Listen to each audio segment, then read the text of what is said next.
হয়েছে একটা এরকম গোল মতো জিনিস হট করে আটকে গেছে, তাহলে কি জলটা পুরোপুরি পাস করতে পারবে না।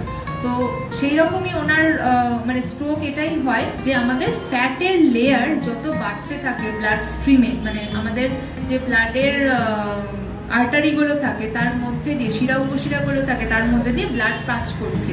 এবার যত দিন যাচ্ছে আমরা ফ্যাটের পরিমাণ বেশি খাচ্ছি, আমাদের লেজি লাইফস্টাইল, আমরা ওয়ার্কআউট করছি না, কোনো রকম হাঁটাচলা করছি না, বসা কাজ করছি, তার ফলে কি হয় ফ্যাটগুলো ডিপোজিটেড হতে থাকে, মানে জমতে থাকে আমাদের ব্লাড স্ট্রিমে, তার ফলে আমাদের রক্ত চলাচলে বাধা সৃষ্টি করে।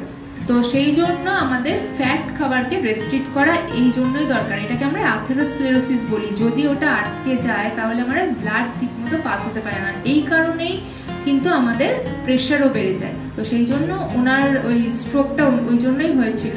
তো সেই জন্য আমি বলবো ওনার খাবারেও ফল সবজির পরিমাণ